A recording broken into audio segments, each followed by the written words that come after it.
Tu te sens tout le temps épuisé, et si c'était pas de la fatigue? T'as passé ta vie à t'adapter, à optimiser, à valider, à jouer les bons rôles au bon moment. Et à force, tu t'es quitté. T'as laissé le mental prendre le pouvoir. Et ton corps, lui, il se tait. Jusqu'à aujourd'hui. Il t'envoie des signaux clairs. Arrête de fonctionner, reviens dedans. Reviens habiter. Ce podcast, c'est pas du développement personnel, c'est pas une thérapie, c'est pas reconnecte-toi à ton féminin sacré. C'est un retour réel, le corps d'abord et le reste suivra. Ici, on parle d'incarnation, de vérité, de limites non négociables et d'autorité intérieure. La puissance qui se vit dans la chair. Moi, c'est Laura. J'accompagne les femmes qui ont abandonné leur corps au mental à redevenir incarnées, souveraines et aux commandes. Je t'emmène là où tu reprends possession de ton corps, de ta voix et de ta vie. Bienvenue dans Indomptable, s'incarner pour ne plus jamais se quitter. Tu dis toujours que t'es épuisée, que t'es fatiguée, que t'es moins en forme, que t'es un peu éteinte, que tu manques d'élan. Et dormir, ça répare pas. Ça marche pas. T'as beau dormir, t'as beau te reposer, t'es quand même toujours épuisée. Il y a une différence entre fatigue physique et fatigue existentielle. La fatigue physique, c'est une fatigue saine où tu sens que ton corps est fatigué et dormir fonctionne. Dormir te répare, dormir te repose. Quand tu n'arrives pas à te reposer malgré le fait que tu dors et même parfois tu dors beaucoup, ça peut venir d'une fatigue existentielle. Ça peut venir du fait que tu te retiens constamment.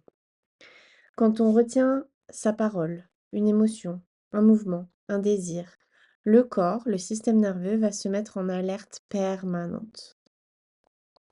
Quand on se retient, quand on fait que de se retenir, le système nerveux comprend, on est en danger. Donc c'est pas forcément que tu es fatigué, c'est que ton système est figé. On confond souvent euh, la stabilité avec l'anesthésie. Être stable, être mature, c'est ne pas répondre ou ne pas rentrer dans les conflits ou ne pas donner d'énergie à certaines choses ou à certaines personnes. Et on croit que c'est de la maturité, on croit que bah, moi je suis mature, je rentre pas là-dedans, je suis au-dessus de ça, etc. Mais est-ce que tu t'es déjà posé la question dans ces situations-là, si tu étais vraiment dans ta maturité ou est-ce que tu te retiens? Est-ce que tu te contiens? Est-ce que tu retiens ce que tu as envie de dire? Est-ce que tu retiens tes émotions? Est-ce que tu n'essayes pas plutôt de contrôler tout ça? Est-ce que tu retiens le mouvement? Est-ce que tu retiens le désir? Est-ce que tu retiens l'impulsion? Alors effectivement, parfois, on va pas faire sortir les mots et les gestes et les pensées intrusives qu'on a envers quelqu'un. Mais il faut quand même que ça sorte d'une autre manière. Quand tu vas te contenir constamment, tu vas croire que tu es mature et tu vas croire que tu es lucide et que tu es au-dessus de tout ça. Que tu rentres pas dans les conflits, que tu t'énerves pas. Non mais moi je m'énerve pas, ça sert à rien. Mais en fait, le fait de tout gérer, c'est un rôle que tu prends. Moi, je gère. Moi, je contrôle. Moi, je me maîtrise. Moi, je m'énerve pas. À quel prix? À quel prix tu restes mature? La lucidité peut devenir ta prison. Le fait de tout gérer, tout contrôler et tout voir clairement et dire non mais moi, j'ai pas besoin de ça. Moi, je rentre pas là-dedans. Moi, je veux pas rentrer dans les conflits. C'est de la retenue. Tu retiens des réponses physiologiques. Chaque émotion que tu vis donne une réponse physiologique. Si cette réponse physiologique, biologique, c'est ton corps, il est fait comme ça, si il n'a pas l'opportunité de clôturer cette réponse, de l'amener au bout, il va la retenir et il va enregistrer que on se retient, on se contient et on est en danger. Parce que la retenue, c'est synonyme de danger pour ton système nerveux. Ce que ça peut donner dans ton corps, si tu n'as peut-être pas l'impression que ça te parle là comme ça, je vais te donner quelques exemples et tu vas tout de suite voir que tu es concerné. Tu respires en haut, c'est-à-dire que tu respires que avec tes bronches et pas avec ton ventre. C'est de la respiration superficielle, c'est le souffle court, c'est parfois tu vas prendre un grand soupir parce que tu as l'impression de manquer d'air.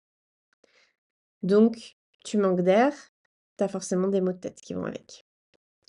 Des tensions chroniques que tu qualifies de supportables, mais qui sont toujours là. La petite tension dans l'omoplate, dans le trapèze, dans l'estomac, peut-être même dans les épaules. souvent en haut du corps. Une absence d'élan, une absence d'envie, une absence de motivation comme tu appelles ça, mais c'est pas une absence de motivation, c'est un figement. Donc il y a une absence d'élan, il y a une absence de allez, je fais ça, allez, je me mets en mouvement, allez, je fais ça, j'ai envie de faire ça. Une absence d'envie, de désir, une difficulté à rire, à pleurer, à être pleinement présente dans tes émotions. Donc ça fait peut-être longtemps que tu as ce sentiment de manquer d'élan, manquer de motivation, pas réussir à commencer une activité ou un sport, de pas tenir aussi tes engagements, d'avoir toujours ces tensions et de pas comprendre malgré les massages, malgré les soins énergétiques, ça part pas. Tu fais du breathwork, tu fais de la respiration et tu fais du yoga et pourtant tu respires toujours mal. Parce que la vérité, c'est que tu es en train de micro-manager ton système nerveux. Tu es en train de traiter ton corps comme quelque chose à gérer, quelque chose à contrôler. Encore une fois, tu es en train d'emprisonner ton corps avec cette retenue. Alors, je t'entends déjà me dire, mais du coup, qu'est-ce que je dois faire? Parce que j'ai testé toutes les techniques de régulation. Je danse, je bouge, je fais du sport, je fais de la respiration, je fais de la méditation, il n'y a rien qui marche. La vérité, c'est que tu dois sortir du contrôle. Tu dois sortir du contrôle de ton corps. Tu dois arrêter de gérer ton corps. Tu dois arrêter d'être dans l'autocontrôle constant. C'est un épuisement vital, ce que tu vis. Alors avant d'appliquer 40 milliards de techniques, avant de vouloir en parler, de vouloir extérioriser, il va falloir remettre ton corps en sécurité. La première chose que tu peux faire et qui est très efficace, ce sont des micro-décharges quotidiennes. Tous les jours, il va falloir que tu décharges ce contrôle par la voix, par des sons, par des cris, par du chant, par le mouvement, le tremblement, se secouer, du mouvement conscient. Je parle bien de mouvement conscient. Ça va t'aider petit à petit à remettre ton corps en sécurité. Et si t'es intéressé, dans mes cercles d'incarnation chaque dimanche soir, on applique ma méthode Birth Dance qui est spécialement conçue pour t'aider à réguler ton système nerveux.